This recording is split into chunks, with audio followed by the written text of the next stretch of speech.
एक तो minimum point हमको मिल गया हमारा 1। अब मैक्सिमम पॉइंट क्या होगा, जो स्टार्टिंग एलिमेंट है और जो एंडिंग एलिमेंट है, एंडिंग एलिमेंट को स्टार्टिंग एलिमेंट से अगर मैं माइनस कर दूं तो जो भी फोर्स निकल के आता है वो सबसे मैक्सिमम फोर्स होगा इस पोजीशन एरे के लिए। तो हमारा मैक्सिमम फोर्स इस केस में कितना हो जाएगा, 10 हो जाएगा। मतलब हमारे को इसी रेंज में हमारा आंसर मिल जाएगा। ठीक है, अब वापस से हम लोग इस पर बाइनरी सर्च अप्लाई करेंगे और 2 पॉइंटर ले लेंगे, लो और हाई।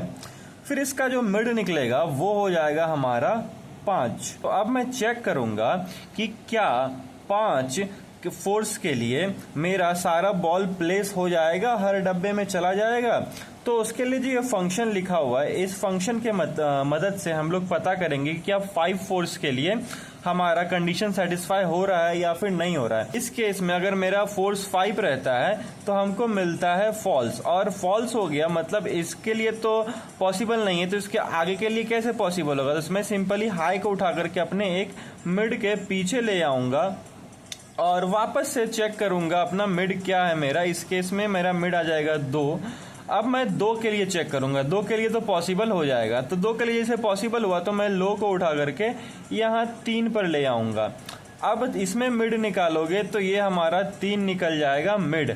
3 भी हमारा पॉसिबल हो जाएगा। जैसे ही 3 पॉसिबल होगा तो उस केस में तुम्हारा जो लो पॉइंटर होगा वो उठ करके यहाँ हाई पर आ जाएगा और मिड भी हमारा इसी पर आ जाएगा। जब 4 के लिए तुम चेक करने जाओगे तो 4 तुम्हारा सेटिस्फाई नहीं हो पाएगा। तो उस केस में क्या होगा कि हमारा जो हाई पॉइंटर है वो एक पीछे आ जाएगा, जैसा कि हम लोगों ने यहाँ पर लॉजिक लिखा हुआ है। अब जो हमारा लो पॉइंटर है वो एक ऐसे फोर्स को पॉइंट कर रहा है जो पॉसिबल नहीं है, और जो हमारा हाई पॉइंटर है वो एक ऐसे फोर्स को पॉइंट कर रहा है जो कि पॉसिबल है, ऑपोजिट पोलैरिटी। तो एट द एंड हमको अपना हाई जो है रिटर्न कर देना है। अगर तुमको इसका कंप्लीट कोड चाहिए तो कमेंट कर दो कोड, और हाँ फॉलो नहीं करोगे तो कोड नहीं जाएगा।